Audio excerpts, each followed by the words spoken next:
નમસ્કાર મિત્રો, હું છું અરવિંદ વાઘેલા. હું આવ્યો છું દરિયા કિનારે કોળિયાક ભાવનગર જિલ્લામાં.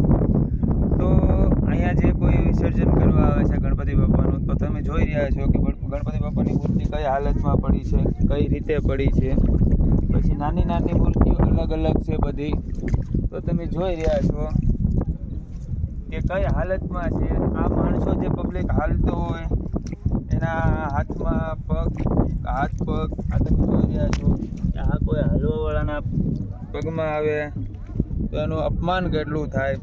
તો તમે આ વર્ષે 2024માં તો સમજ્યા, તો 2025માં તમે જે ગણપતિ બાપા ઉત્સવ આવે એમાં તમે માટીની મૂર્તિ બનાવડાવો અને ઘરે ને ઘરે જ વિસર્જન કરો, એવી મારી પ્રાર્થના છે તમને.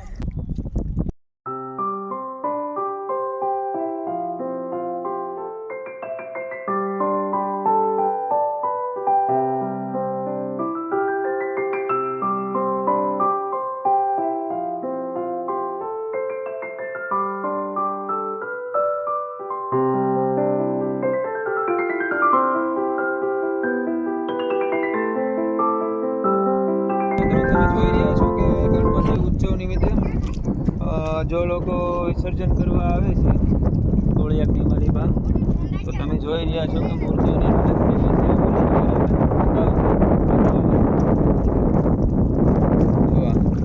આ ગણપતિ બાપાનું મસ્તક જોઈ લ્યો તમે, આ રીતની હાલત થઈ જાય છે.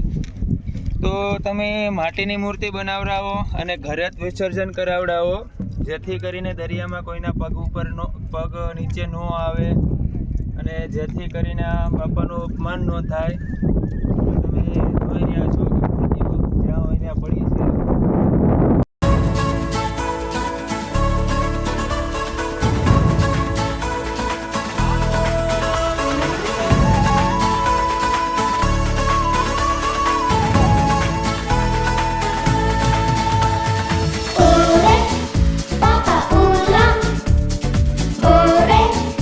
નમસ્કાર મિત્રો, હું આવ્યો છું ભાવનગર નજદીક કોળિયાક આવેલું છે, ત્યાં નિષ્કલંક મહાદેવ દરિયા કિનારે.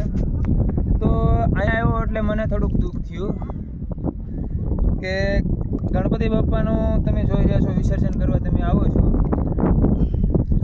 તો આ તમે જોઈ રહ્યા છો હાથ આ બધું તૂટી ગયું છે, આ બધું થઈ ગયું છે. જો આગળ તેને આ બધું જુઓ, જોઈ રહ્યા છો કે કઈ રીતની મૂર્તિ આ ઓગળે નહીં, તો આ તૂટી જાય, કોઈના પગમાં આવે, કોઈના પાણી આવ્યું હોય, નાવા આવ્યા હોય તો એના ઉપર ચડી જાય. તો તમે જોઈ રહ્યા છો કે આટલી મૂર્તિ કઈ રીતના પડી છે. કેમેરામેન કેમેરો ફેરાવીને બતાવી જો જરાક પબ્લિકને, કે જેથી કરીને આવતા વર્ષે 2025માં તમે લોકો જ્યારે ગણપતિ ઉત્સવ આવે ત્યારે ગણપતિ બાપાને તમે સ્થાપના કરો ત્યારે માટીની મૂર્તિ વિના એની સ્થાપના કરી અને ઘરે ને ઘરે જ તમારે વિસર્જન કરવું, એવી મારી તમને અપીલ છે. જેથી કરીને કોઈના પગમાં ન આવે, અપમાન ન થાય અને પાપ ન લાગે. તમે ગણપતિ બાપા બેસાડો તો અમને કોઈ વાંધો નથી. આ તો અમને અહીંયા આવ્યા એટલે એવું લાગ્યું કે ના, વિડીયો બનાવીને સોશિયલ મીડિયામાં નાખવો જેવો છે એટલે અમે વિડીયો ઉતારીએ છીએ. અમે કોઈ વિરોધ નથી કરતા તમારો, કે બેસાડો તમે, પણ માટીની મૂર્તિ બનાવડાવો, માટીની મૂર્તિ ઘરે લાવો. તમે જોઈ રહ્યા છો કઈ રીતના બાપાની હાલત થઈ છે.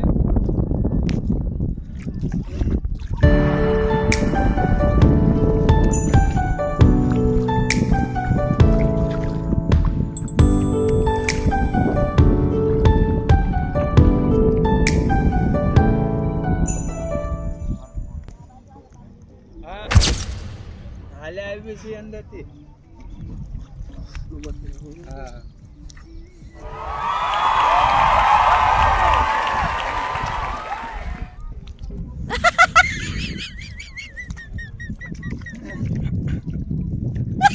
જો આ મૂર્તિ જોઈ રહ્યા છો કઈ અવસ્થામાં પડી છે.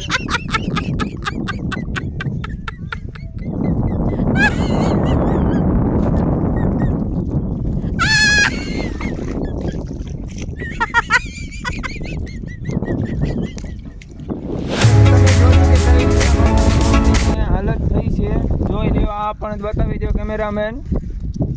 બતાવો કે કઈ અવસ્થામાં મૃત્યુ થઈ જાય છે તો ઘરે માટીની મૂર્તિ લાવીને તમે બેસાડો, ઘરે ને ઘરે વિસર્જન કરો, આવી અમારી તમને અપેક્ષા છે. જય ગણપતિ બાપા, જય મહાદેવ. અમારી ચેનલને સબસ્ક્રાઈબ કરો, અમારી ચેનલને લાઈક કરો, અને જો તમને ગમ્યું હોય તો આગળ ફોરવર્ડ કરો.